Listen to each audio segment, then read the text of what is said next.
मंगलसूत्र और मुसलमान सियासी घमासान। नमस्कार, मैं आपके साथ के राणा, एमपी नेटवर्क देख रहे हैं आप। दूसरे राउंड की वोटिंग को महज कुछ ही दिन बाकी हैं। पक्ष और विपक्ष में ताबड़तोड़ रैलियों का दौर जारी है।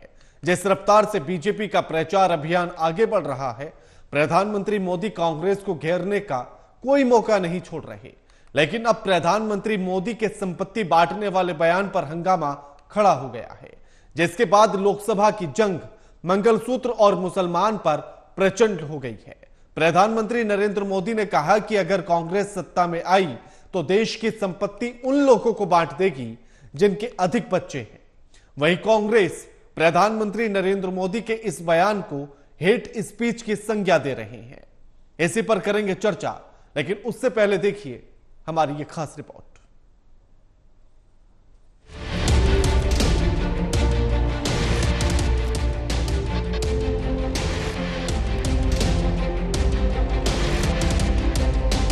लोकसभा चुनाव का ये महामुकाबला अब मोदी, मनमोहन, मुसलमान और मंगलसूत्र पर आ गया है। राजस्थान में दूसरे चरण के लिए चुनावी घमासान जारी है। रविवार को प्रधानमंत्री नरेंद्र मोदी ने जालोर के भीनमाल में बीजेपी प्रत्याशी लुम्बा राम चौधरी के समर्थन में जनसभा को संबोधित किया। पहली बार प्रधानमंत्री नरेंद्र मोदी के दौरे से बीजेपी कार्यकर्ताओं में खासा उत्साह भी देखने को मिला। संबोधन में पीएम नरेंद्र मोदी ने कांग्रेस पर जमकर निशाना भी साधा। उन्होंने कहा कि देश पर 60 साल तक राज करने वाली कांग्रेस ने महिलाओं को शौचालय, घरेलू गैस, बिजली पानी, बैंक अकाउंट, मूलभूत सुविधाओं के लिए तरसाया है। मोदी ने कहा कि अगर कांग्रेस केंद्र में सत्ता में आती है तो वो लोगों की संपत्ति लेकर मुसलमानों को बांट देगी। इसके लिए मोदी ने पूर्व प्रधानमंत्री मनमोहन सिंह के बयान का भी हवाला दिया। मोदी ने मनमोहन सिंह के बयान का जिक्र करते हुए कहा कि उन्होंने कथित तौर पर कहा था कि देश के संसाधनों पर पहला हक अल्पसंख्यक समुदाय का है। Our collective priorities are clear: agriculture, irrigation and water resources, health, education, critical investment in rural infrastructure, and the essential public investment needs of general infrastructure, along with programs for the uplift of scheduled castes, scheduled tribes, other backward classes, minorities, and women and children. The component plans for scheduled castes and scheduled tribes will need to be revitalized. We will have to devise innovative plans to ensure that minorities, particularly the Muslim minority, are empowered to share equitably in the fruits of development. They must have the first claim on our resources. PM ने कहा कि ये urban नक्सल वाली सोच है। मेरी माताओं और बहनों, ये आपका मंगलसूत्र तक बचने नहीं देंगे। इस बार का कांग्रेस का मैनिफेस्टो देख लीजिए। कांग्रेस ने अपने मैनिफेस्टो में जो कहा है वो चिंताजनक है, गंभीर है, और ये माओवाद की सोच को धरती पर उतारने की उनकी कोशिश है। क्या ये आपको मंजूर है? क्या आपकी संपत्ति सरकार को हटने का अधिकार है? क्या आपकी संपत्ति को, आपने मेहनत करके कमाई हुई संपत्ति को सरकार को ऐंठने का अधिकार है? क्या उस संपत्ति को मेरी माताओं बहनों की जिंदगी में सोना वो सिर्फ शो करने के लिए नहीं होता है, उसके स्वाभिमान से जुड़ा हुआ है। उसका मंगलसूत्र वो एक सोने का कीमत का मुद्दा नहीं है, उसके जीवन के सपनों से जुड़ा हुआ है। तुम उसे छीनने की बात कर रहे हो अपने मैनिफेस्टो में। गोल्ड ले लेंगे, सबको वितरित कर देंगे। और पहले जब उनकी सरकार थी उन्होंने कहा था कि देश की संपत्ति पर पहला अधिकार मुसलमानों का है। मोदी के इस बयान के बाद से एक बार फिर से देश की राजनीति गर्मा गई है। कांग्रेस अध्यक्ष मल्लिकार्जुन खड़गे ने इसे हेट स्पीच की संज्ञा दे दी है। पार्टी को एक खास समुदाय पर की गई टिप्पणी रास नहीं आई। उन्होंने मनमोहन सिंह के बयान को दोहराए जाने की आलोचना भी की है। दूसरे राउंड की वोटिंग को महज कुछ ही दिन बाकी है और जिस रफ्तार से बीजेपी का प्रचार अभियान आगे बढ़ रहा है, प्रधानमंत्री नरेंद्र मोदी कांग्रेस को घेरने का कोई भी मौका नहीं छोड़ रहे हैं। लेकिन अब प्रधानमंत्री नरेंद्र मोदी के संपत्ति बांटने वाले बयान पर हंगामा खड़ा हो गया है, जिसके बाद लोकसभा की जंग मंगलसूत्र और मुसलमानों पर प्रचंड हो गई है। Bureau report, AMV network.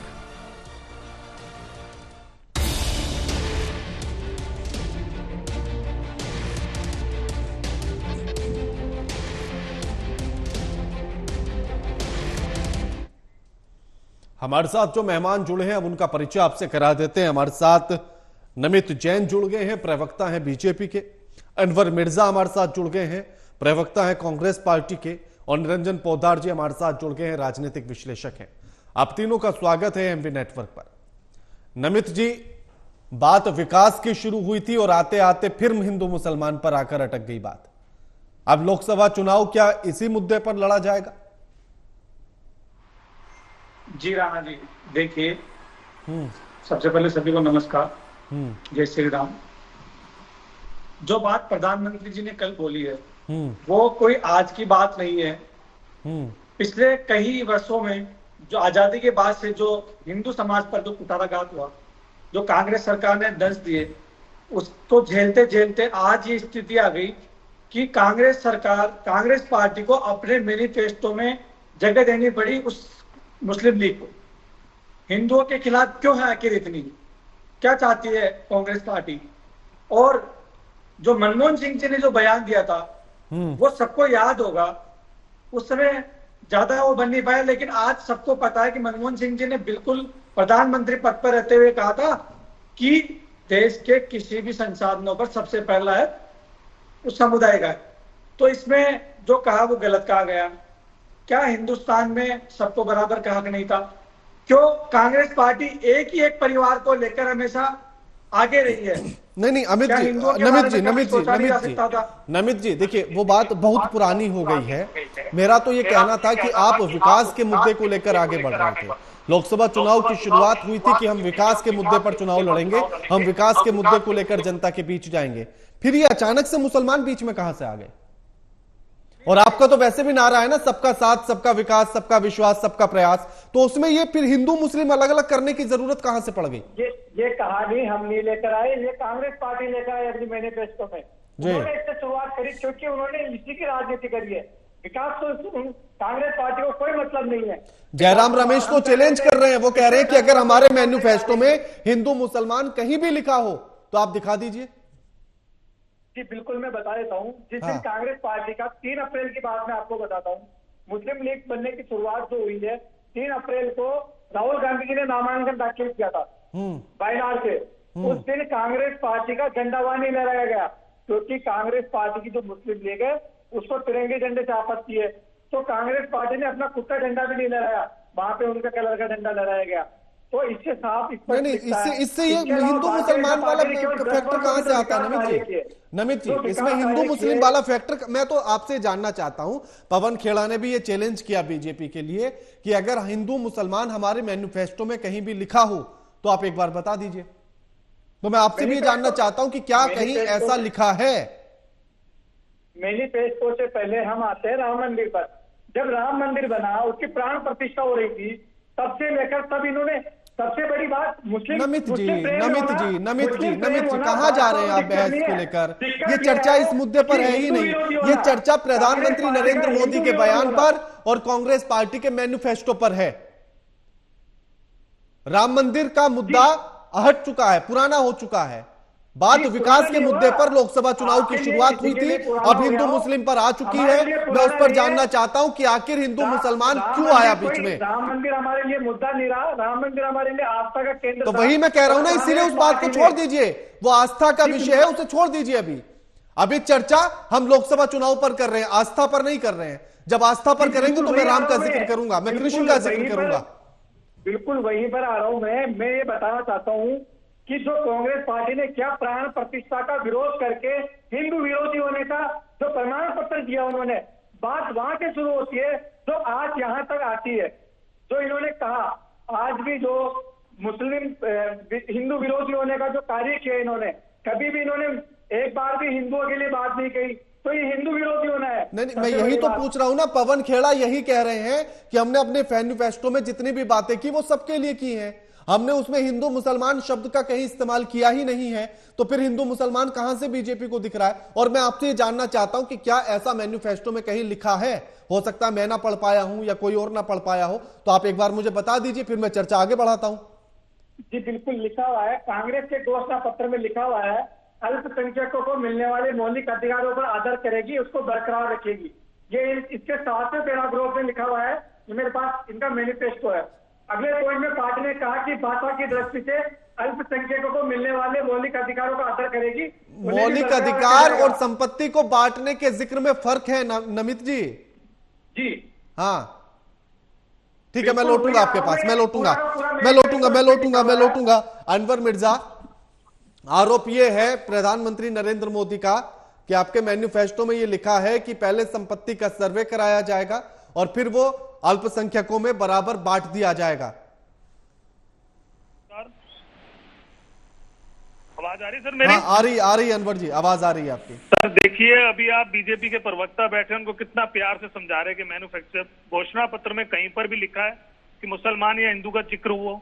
कभी आज तक घोषणा पत्र बने गए उसके अंदर क्या हिंदू मुसलमान का जिक्र हुआ है? सिर्फ इनको कुछ नहीं चाहिए कि कोई ना कोई रणनीति ऐसी खेल लो जो 2024 का इलेक्शन हम जीत जाए। अरे पहले चरण के मतदान में इनको हवा दिख गई है कि जाने वाले, तो इन्होंने कहा कोई ना कोई चक्कर खेल लो। कहीं पर भी कोई जिक्र नहीं हुआ है। हिंदू भाई, मुस्लिम भाई, सिख, ईसाई सारे देश के नागरिक हैं और देश के नागरिक रहेंगे। ये बांटने की जो राजनीति देश के प्रधानमंत्री कर रहे हैं बहुत गलत कर रहे हैं। कहीं दिख रहा है, कहीं पता चल रहा है? अरे भैया, हिंदू भाई भी हमारे उतने करीब है, मुसलमान भी उतने करीब है। कौन से घोषणा पत्र में एक शब्द भी मुसलमानों के लिए लिखा है क्या मुसलमानों को दे देंगे? आज देश के प्रधानमंत्री कह रहे हैं जी मंगलसूत्र तक भेज दिया जाएगा। अरे 70 राहुल गांधी ने, अनवर जी राहुल गांधी ने एक बयान दिया, जितनी आबादी उतना हक, और साथ ही उन्होंने ये कहा कि अगर हम पूरी बात अनवर जी, पूरी बात। फिर उन्होंने कहा कि अगर हमारी सरकार आती है तो हम वित्तीय और संस्थागत सर्वे कराएंगे और असमानता जो आर्थिक तौर पर है उस पर प्रकाश डालेंगे। तो मैं उसका मतलब समझना चाहता हूं सर। सबसे ज्यादा देश के अंदर आबादी किसकी है? हमारे हिंदू भाइयों की है ना। 80% हिंदू भाई है हमारा, 20 या 18% या 22% मुसलमान है, बाकी और सारी आबादी के लोग हैं। तो सबसे ज्यादा हमारे हिंदू भाई है ना। तो हिंदू भाइयों को तो कोई दिक्कत परेशानी नहीं है ना, मुसलमान भाइयों को कोई दिक्कत परेशानी। दिक्कत अगर किसी को है तो भारतीय जनता पार्टी को। इन्होंने मीट से नहीं, मेरा सवाल दूसरा है। आर्थिक असमानता के मुद्दे पर जो आपने कहा कि हम प्रकाश डालेंगे, तो उसका सर्वे कैसे होगा और उसको आप कैसे, मतलब क्या आगे की प्रक्रिया होगी उसकी? जाति गणना जो हुई थी पहले बिहार में हो चुकी है। राहुल जी ने कहा जाति गणना करेंगे, जो समुदाय ज्यादा होगा उसको जो लाभ दिया जाएगा सरकार की तरफ से दे देंगे। लेकिन ये तो नहीं कहा ना कि हम हिंदू भाइयों का ये छीन लेंगे, हम हिंदू भाइयों का ये छीन लेंगे। कहां लिखा है कांग्रेस पार्टी की तरफ से? मैं तो ये पूछ ही नहीं रहा, मैं तो सिर्फ राहुल गांधी के उस बयान के उन शब्दों को समझना चाहता हूं कि अनवर जी देश के प्रधानमंत्री का सवाल पूछे ना आप सर, देश के प्रधानमंत्री का। नहीं, प्रधानमंत्री का सवाल मैं बीजेपी के प्रवक्ता से पूछूंगा ना। हमसे भी पूछे ना, देश के प्रधानमंत्री कैसे कह रहे हैं कि मैंने घोषणा पत्र आप नरेंद्र मोदी के किसी भी बयान को लेकर आप क्यों बात करेंगे? मीट पर दिक्कत है, मीट खा लिया, अंडा खा लिया, ये खा लिया। अरे तुम देश के प्रधानमंत्री, देश की समस्या को सुनो। 2013 में आए थे, क्या था घोषणा पत्र? हम महंगाई कम कर देंगे, हम 2 करोड़ नौकरियां देंगे, 15-15 लाख रुपए आ जाएंगे, 100 स्मार्ट सिटी बनाएंगे, महिला सुरक्षा देंगे, किसानों को कर्ज माफ कर देंगे। अरे 2013 से लेकर 14-19 चली गई, 24 आ गई, कुछ करा इन्होंने देश के लिए? सिर्फ एक जुमलेबाज सरकार है भारतीय जनता पार्टी। हिंदू मुसलमान इनके पास। हाथ जोड़ रहा हूं मैं देश के प्रधानमंत्री से, बीजेपी से, भैया छोड़ दो ये छोड़ दो हिंदू मुसलमान इस देश में करना। ठीक है निरंजन जी, कामयाब रहने दो। ठीक है निरंजन जी, विकास से शुरू हुआ था लोकसभा चुनाव कि हम विकास के मुद्दे पर जनता के बीच जाएंगे, लेकिन आकर फिर हिंदू मुसलमान पर अटक गया है। और जिस राहुल गांधी के बयान से लेकर कांग्रेस के घोषणा पत्र और पूर्व प्रधानमंत्री मनमोहन सिंह के बयान का जिक्र किया गया, क्या लगता है कि ये सही था लोकसभा चुनाव के समय पर? देखिए जी, इस इसके अंदर सही या गलत की बात अलग मैटर है, बस सही तो बिल्कुल भी नहीं है और बहुत सारी चीजें ऐसी हैं जिनको हम सही नहीं मान सकते। लेकिन वास्तविकता आप देखेंगे भारत के राजनीति के अंदर या भारत के चुनाव के अंदर जब भी कोई राजनीतिक पार्टियां चुनाव में जाती हैं तो कदाचित ऐसे ही मामले लेकर के जाते हैं और ये दोनों तरफ से होता है। मैं उदाहरण के तौर पे आपको एक चीज बता रहा हूं कि जिस तरीके से आपने देखा होगा कि 2019 के चुनावों से पहले एक प्रोपेगेंडा चलाया गया था कि अगर दोबारा से अमित शाह और नरेंद्र मोदी चुनाव जीत करके आ गए तो भारत के अंदर अब आगे चुनाव नहीं होने देंगे और ये जो लोकतंत्र को जो है ना बंधक बना लेंगे, और उसके बाद में लगातार निरंतर चुनाव होते रहे। और कदाचित इस बार भी कुछ एजेंडा ऐसा ही फैलाया गया था विपक्ष के द्वारा कि भाई भारतीय जनता पार्टी चुनाव जीत करके आ गई तो संविधान को सस्पेंड कर देगी या संविधान को बदल देगी या संविधान को खत्म कर देगी और चुनाव नहीं होंगे और जिस तरीके से आरक्षण खत्म हो जाएगा। ये यानी कि कहने का तात्पर्य जो इधर से भारतीय जनता पार्टी कर रही है वो उधर से विपक्ष कर रहा है। अब यहाँ पे देखिए जो एक यहाँ पे समस्या क्या है राणा जी, समस्या ये है कि एक तरफ भारतीय जनता पार्टी वो हिंदू मुसलमान कर रही है, यानी कि समाज को दो भागों में बांट रही है, लेकिन दूसरी तरफ से आप विपक्ष की तरफ से जाइएगा तो विपक्ष मुझे एक बात बताइए कौन सी एकता की बात कर रहा है। विपक्ष तो कहता है जातिगत जनगणना करवाएंगे, यानी कि इसको ठाकुर बनिए, ब्राह्मण, जाट, ठाकुर, जाट, SC ST और इन भागों के अंदर यानी कि समाज को 20 टुकड़ों में बांट देंगे। तो क्या वो बंटवारा नहीं है, क्या वो पोलराइजेशन नहीं है क्या? यानी कि कहने का तात्पर्य ये है तो भैया बिहार के अंदर तो नीतीश कुमार ने करा, इनके गठबंधन ने बिहार में तो नहीं करा। मैं आपके बीच में बोल रहा था अनवर जी आपके पास मैं लौटूंगा। अनवर जी मैं आपके पास लौटूंगा, एक एक करके बात करेंगे। अनवर जी एक एक करके बात करेंगे। राणा जी एंकर ये हैं, आप हैं। हाँ, निरंजन जी अपनी बात रखिए। हाँ, अच्छा, दूसरी तरफ जो जिस तरीके से प्रधानमंत्री जी ने, देखिए मैं प्रधानमंत्री जी के किसी बयान का कोई मैं बचाव नहीं कर रहा, लेकिन मेरे को तो एक चीज समझ में आती है, जिस तरीके से राहुल गांधी जी बार बार कह रहे हैं कि जिसकी जितनी भागीदारी उसको उसकी इतनी हिस्सेदारी, यानी कि कहने का तात्पर्य ये है कि मैं 100 रुपए कमाता हूं और मेरे घर में 2 बच्चे हैं, एक व्यक्ति है वो 20 रुपए कमाता है, उसके घर में 10 बच्चे हैं, तो अब 12 बच्चों के अंदर वो 120 बांटेंगे। मेरी बात समझना, तो जो रुपए 20 रुपए कमाता है उसके घर में तो 100 रुपए चले जाएंगे और जो मैं 100 रुपए कमाता हूं मेरे हिस्से में 20 रुपए आएंगे, क्योंकि 2 बच्चों के तो 10 रुपए के हिसाब से 20 रुपए आएंगे। तो हुआ ना वो बंटवारा। तो कहने का तात्पर्य ये है कि आप भी तो इस तरीके की राजनीति कर रहे हैं, आप भी तो कह रहे हैं कि भाई हम जो है आरक्षण की सीमा को खत्म कर देंगे, हम जितना भी जो संसाधन है इनको सबको जाति, इनको जनसंख्या के आधार पर इसको बांट देंगे। तो मुझे एक बात बताइए राणा जी कि सन 1972 से जो इंदिरा गांधी जी कहती थी जात पर ना पात पर मोहर लगेगी हाथ पर, और जिस तरीके से राजीव गांधी जी का बयान था कि भाई जातिवाद की बात करना इस देश के अंदर महापाप है, या यूं कहें कि वो राष्ट्रद्रोह के बराबर है, वो आज वही उन्हीं के वंशज राहुल गांधी जी तमाम जातियों की बात करते हैं, वो दोबारा से इस देश को जाति प्रथा के अंदर समेटना चाहते हैं। निरंजन जी मैं थोड़ा सा इस पर प्रकाश चाहता हूं। निरंजन जी मैं थोड़ा सा प्रकाश इस पर चाहता हूं कि जो बात प्रधानमंत्री नरेंद्र मोदी ने कही कि अगर कांग्रेस की सरकार आएगी तो उनके मैनिफेस्टो में ये लिखा है कि वो संपत्तियां जो है अल्पसंख्यकों को मुसलमानों में बांट देंगे, आपकी मां बहनों का सोना, उनका मंगलसूत्र भी बांट देंगे उनको। तो क्या ऐसा कहीं लिखा है? मैं इस पर आपका विश्लेषण चाहता हूं। नहीं, देखिए निश्चित रूप से मैं वही आपको कह रहा हूं कि घोषणा पत्र के अंदर क्या लिखा है, ये तो भारतीय जनता पार्टी ने भी अपने घोषणा पत्र में नहीं लिखा कि भाई भाजपा सरकार में आएगी तो यहाँ चुनाव खत्म करवा देगी, संविधान को सस्पेंड कर देगी। भारतीय जनता पार्टी ने भी अपने घोषणा पत्र में नहीं लिखा। तो क्या विपक्ष ने इसका प्रोपेगेंडा नहीं बनाया है क्या? तो उस टाइम विपक्ष को भी ऐसे झूठे प्रोपेगेंडा बनाने से बचना चाहिए। तो जब राजनीति के अंदर घात होगा तो प्रधानमंत्री तो इस बात का दावा कर रहे हैं कि उनके मैनिफेस्टो में ऐसा लिखा है। जी, प्रधानमंत्री तो इस बात को कह रहे हैं कि उनके मैनिफेस्टो में ऐसा लिखा है। देखिए ऐसा है, इस बात का जवाब भारतीय जनता पार्टी के प्रवक्ता देंगे, लेकिन जो आपने मेरा अगर मूल्यांकन पूछा तो मैंने अपना मूल्यांकन वही मैं जानना चाह रहा था। हाँ, वो मैंने बताया है। ठीक है, उसके अंदर नमित जैन जी। ठीक है नमित जैन जी, क्या ऐसा मैनिफेस्टो में लिखा है? और ये बांटने की राजनीति आखिर क्यों और कब तक? क्या बांटने से ही विकास होगा? जी राणा जी, देखिए ये बात तो कांग्रेस को समझने की जरूरत है कि बांटने से विकास होगा या नहीं होगा। जो राजनीतिक कांग्रेस ने करी है, भारतीय जनता पार्टी ने 10 साल में केवल विकास किया है। 2014 से लेकर 2024 तक 50 ऐसी बड़ी योजनाएं हैं जिसने भारत की दशा और दिशा दोनों बदल दी है।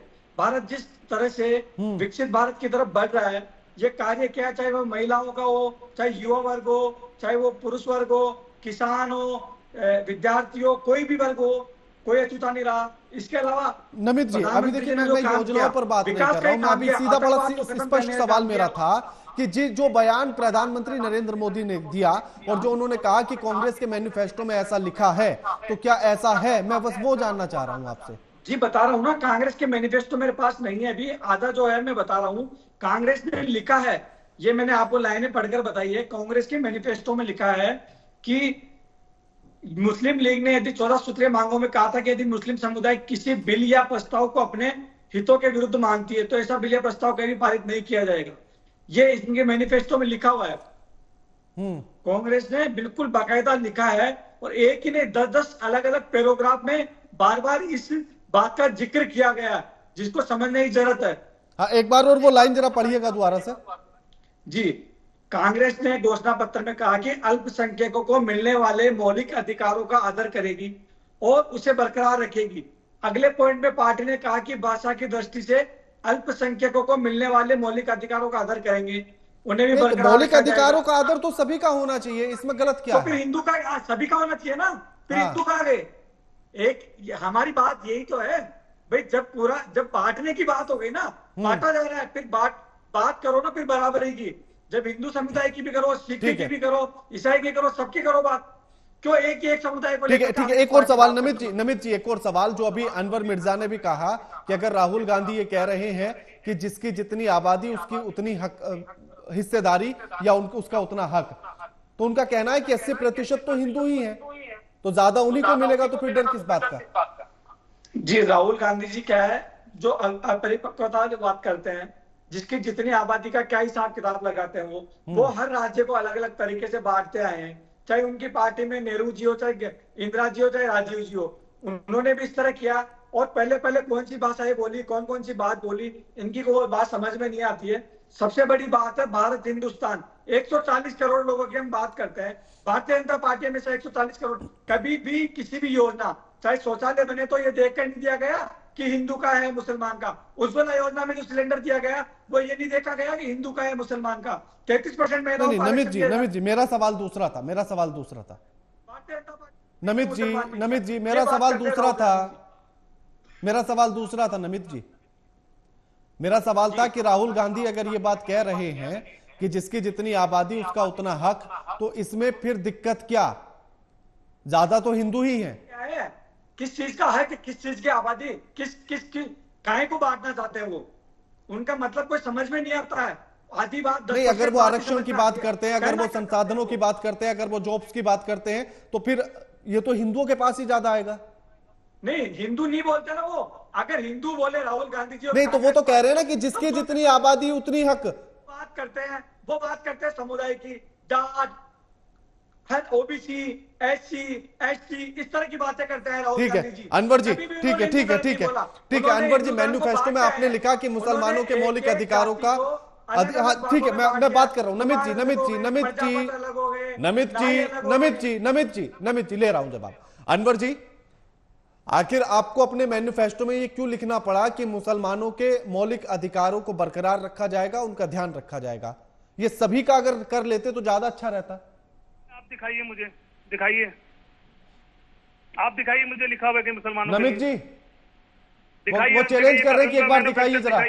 मैनिफेस्टो में लिखा हुआ मेरे पास पूरा डाउनलोड। नहीं दिखाइए, झूठ नहीं बोलिए, टीवी बैठ कर दिखाइए। ठीक है, आप डाउनलोड कीजिए। ठीक है अनवर जी, हमने किसानों की मांग करी, एमएसपी इन्होंने हटाई। एमएसपी के लिए कितना इन्होंने करा? क्या मुसलमानों के मौलिक अधिकार को लेकर नहीं लिखा आपके मैनिफेस्टो में?